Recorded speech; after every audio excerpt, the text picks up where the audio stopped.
Canadá reaccionó al informe de la Organización de Estados Americanos presentado el día de ayer. Se mostró horrorizada, mas no sorprendida. Así lo hizo conocer en un comunicado publicado el día de hoy. El informe presentado en la OEA en relación a Venezuela. Impuso Canadá nuevas sanciones a funcionarios del régimen de Nicolás Maduro. El reglamento sobre medidas, vale la pena recordar, sobre medidas económicas especiales implica la congelación de activos y la prohibición de realizar transacciones con las personas que se incluye en esta lista. ¿Quiénes son? Comparto con ustedes algunos de los nombres de las personas que están incluidas en esta lista. Cilia Adela Flores de Maduro es la primera dama de Venezuela. Erika del Valle Farías Peña, alcaldesa del municipio Libertador de Caracas, ocupó 2 carteras, 2 ministerios en épocas anteriores. Ramón Darío Vivas Velasco es miembro de la Asamblea Nacional Constituyente y uno de los hombres duros del chavismo. Son 3 de los nombres que aparecen en esta nueva lista de sancionados que ha publicado Canadá el día de hoy. Ahora bien, quiero saludar en esta parte del programa a Tamara Sujú, activista de derechos humanos, directora del Instituto CASLA y opera desde Praga. Tamara, gracias por acompañarnos. Bienvenida como siempre al programa. Hola, buenas tardes, Irani. Muchas gracias por tu invitación. Tamara, muchas veces hemos hablado del caso de Venezuela. Muchas veces hemos conversado de las denuncias que tú mismo has hecho llegar a la Corte Penal Internacional. Quisiera que hoy nos centráramos en este informe que fue presentado el día de ayer en la Organización de Estados Americanos. Quiero hablar de su importancia y tener tu criterio de este informe que tanto esperamos y que finalmente escuchamos ayer. Bueno, mira, yo te lo voy a dividir en 2 partes. La importancia que tiene ese informe a nivel regional, la importancia para Venezuela y para todos los venezolanos. A nivel regional, el trabajo que ha realizado desde la Secretaría General, encabezada por Luis Almagro y todo su equipo, y este grupo de expertos y todo el equipo que ha trabajado en él, sienta un gran precedente para el continente, como lo decía ayer el propio secretario general.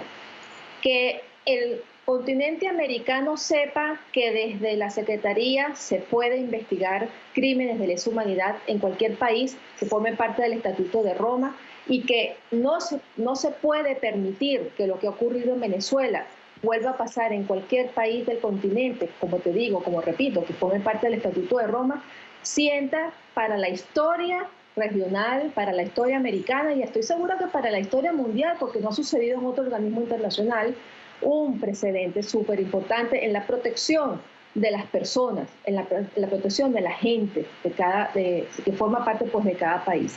Con respecto a los venezolanos, quiero comentarte que por fin vamos a avanzar en el tema del logro de la justicia internacional, ya que no la tenemos en Venezuela. Y esto significa que a pesar de que hay un examen preliminar abierto por la Corte anunciado el 8 de febrero, si el secretario general y su organización logran que un país presente este informe ante la Corte Penal y un Estado denuncia al Estado venezolano ante la Corte, vamos a avanzar a la etapa de investigación, que es la fase 4 del Estatuto de Roma, en donde en esa fase, en cualquier momento de esa fase, como una vez te lo dije, pueden ordenarse órdenes de aprehensión internacional contra las personas denunciadas. Cada vez que se plantea un tema como este o se publica un informe en relación a este tema, la gente quisiese que fuese mañana. Es decir, que la Corte reaccionara de manera inmediata. Ahora, yo creo que los venezolanos, sobre todo, tienen que entender que el tiempo en este momento pasa a un segundo plano, porque lo que escuchamos en este informe es lo suficientemente importante. ¿Es así? Correcto, Dania. Vamos a recordar, la Corte no tiene procesos, no tiene tiempos de proceso. La Corte no tiene lo que nosotros llamamos el debido proceso, los lapsos procesales, simplemente tiene fases, ¿no? Y el impulso se lo da justamente quienes actuamos dentro de la Corte, el impulso de seguir manteniendo la informada de lo que está sucediendo. Y algo muy importante, Idania, y fíjate esto, a veces la Corte actúa justamente para evitar que en los países donde abre exámenes preliminares sigan ocurriendo los hechos que han llevado a que se abra ese examen preliminar. En Venezuela ha sido todo lo contrario. En Venezuela, a pesar de que se anunció que se abría un examen preliminar, han ocurrido desde esa fecha al día de hoy cosas peores de las que sucedían antes de que se abriera el examen preliminar. Por ejemplo, la represión sistemática a través del hambre, de la crisis humanitaria y de la manipulación de la hambruna en Venezuela para controlar a la gente, para llevarlos a votar. Por ejemplo, la tortura que han ocurrido los últimos 20 días contra militares que ellos dicen que han estado o que estaban preparando una conspiración, torturas terribles a grupos de militares que pues hasta el día de ayer no habían manifestado ninguna oposición en contra del gobierno venezolano, y que incluso hay algunos que ni siquiera han presentado por los golpes que presentan. Ahora, ya que mencionas a los militares, hablemos de esto. ¿Qué está pasando en la Fuerza Armada? Y como referiste tortura, quisiera que tocaras el caso del doctor Marulanda, porque la verdad que lo que leemos es terrible. Es decir, este médico que trabaja en el hospital universitario, si no recuerdo mal, en Caracas, perdió el oído, perdió la sensibilidad en sus manos de los golpes que ha recibido. Sí, mira, lo que estaba sucediendo los últimos meses, Idania, de febrero en adelante, desde el caso de Óscar Pérez, de la ejecución de Óscar Pérez en adelante, es que el gobierno está tan desesperado, el gobierno se encuentra tan acorralado y tan preocupado porque grupos o instituciones como la Fuerza Armada, por ejemplo, o civiles o partidos estén conspirando en contra de él, así se siente de inseguro, que está persiguiendo no solo a la persona a la que está buscando, sino que, como nunca había ocurrido antes, al entorno familiar y al entorno de amistades. Lo que ocurrió con el médico que tú acabas de mencionar, con José Marulanda, ¿qué sucedió? Él es pareja de una persona, un oficial de la Marina, de la Armada, que están buscando el gobierno venezolano. ¿Qué sucede? Que no la consigue. Entonces van por él, se lo llevan detenido de forma arbitraria y lo torturan terriblemente en el DGCIN, en la División de Contrainteligencia Militar. Es un cirujano, un civil, un cirujano que vive del trabajo que hace con sus manos, pero han sido tan perversos, Idania, que lo torturaron, que le aplicaron torturas justamente que implicaban directamente a sus manos, provocándole no solamente estas contusiones que han provocado que se le duerman, le dieron tantos golpes en la cabeza que está sordo de un lado, está sordo de un oído, por ejemplo. Tiene golpes, traumatismos en todo su cuerpo. Y además, lo más importante, Idania, sí, en el entorno de los militares, tengo información de que se han llevado familiares, esposas, hijos, hermanos, sobrinos, primos, abuelos, han ido a buscarlos a sus casas, se los llevan provocando lo que llamamos desapariciones forzadas de personas, y luego aparecen a las 72 horas o a las 48 horas torturadas en el medio de una vía o tirados en cualquier parte del país, ¿no? Yo tengo denuncias sobre desapariciones forzadas ya en la Corte Penal Internacional desde el mes de febrero, sí, pero lo que ha sucedido los últimos 20 días ha incrementado esas desapariciones forzadas de personas, de familiares de militares que están buscando o de familiares de militares que incluso están presos y detenidos. Retomemos el informe que se presentó en la OEA el día de ayer.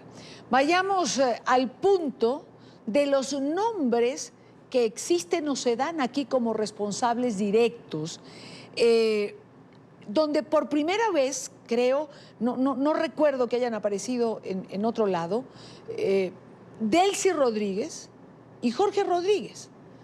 Por otro lado, entiendo que hemos leído 11 o que se nos han dado 11 nombres, pero que son más de 80. Correcto. Son más de 80, tengo entendido que son más de 80, son más de 90 o incluso mencionaban 130 nombres de altos funcionarios, ¿no? Ellos mencionan expresamente ayer o dejan ver en el informe 11 nombres porque el resto están tachados en negro, pero eso no quiere decir que no están, sino que simplemente no los dejan ver en el informe público, ¿no? Con respecto a Delcy Rodríguez y su hermano Jorge Rodríguez, no nos olvidemos de que ellos son cómplices necesarios porque Delcy fue canciller, Delcy es miembro del Comando Antigolpe, al igual que su hermano, y ella iba por el mundo mientras los venezolanos denunciábamos asesinatos, detenciones arbitrarias y torturas.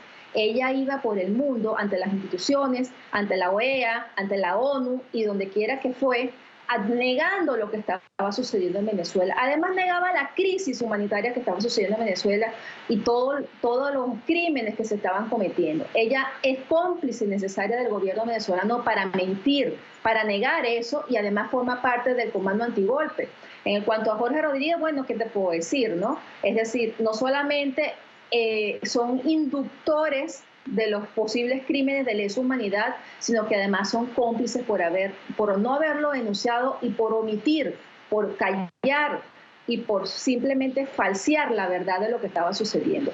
Junto con ellos, Nicolás Maduro, Tarek El Aissami, militares, fiscales, jueces. En ese informe hay nombres de los altos funcionarios que son inductores de los crímenes de lesa humanidad. Porque como decía el secretario general, Irania, no son los bajos los que han obedecido esas órdenes los únicos culpables, o no deben ser los que la Corte Internacional, la Corte Penal Internacional debe tener en su denuncia, ¿no? Sino que son los altos funcionarios, los que tienen el poder, los que si no obedeces te despiden, los que si no obedecen te meten preso, como está sucediendo con los militares, los que si no obedecen te persiguen.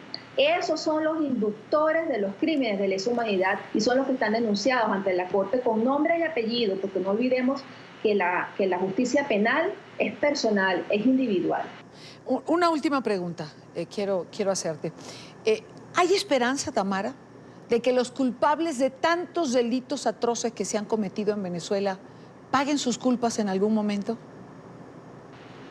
Sí, Dania, sí la hay. Sí la hay porque los crímenes de lesa humanidad no prescriben. Sí la hay porque no hay interés de parte del régimen venezolano de investigarlos porque ellos son culpables. Y sí la hay porque en algún momento Venezuela va a salir de esta pesadilla y estamos pronto a eso. Estamos pronto porque ellos están totalmente acorralados, sobre todo en la parte internacional. El señalamiento que hacen los países del Grupo de Lima, el señalamiento que hace Canadá, Estados Unidos, hoy sancionaron a más funcionarios venezolanos en el gobierno canadiense. El señalamiento que hace la Unión Europea, que además vienen más sanciones para más funcionarios del gobierno venezolano, esto nos dice que en algún momento ellos están de salida. Y están de salida porque no van a tener ni cómo accionar, ni a dónde ir, y tampoco cómo mover sus cuentas, esas cuentas con las que ellos piensan que pueden pasar un exilio tranquilo. Por lo tanto, hay esperanza para Venezuela porque no podemos dejarle nuestro país, nuestro hermoso país, a esos delincuentes, Irania. Y mi mensaje siempre es que cada quien tiene que poner su granito de arena para seguir adelante, para no caer en la desesperanza, porque estamos todos trabajando para que sucedan esos cambios en Venezuela y eso viene, Irania. Sobre todo en la justicia internacional, es lenta, sí, pero es segura. Ese camino está abierto y ese camino va a seguir y va a avanzar. Y estoy segura, Irania, que vamos a conseguir no un país, no un estado, vamos a conseguir varios estados que van a denunciar a estos criminales en la Corte Penal Internacional. Tamara, gracias por estar con nosotros. Buena tarde para ti. Gracias a ti, Irania.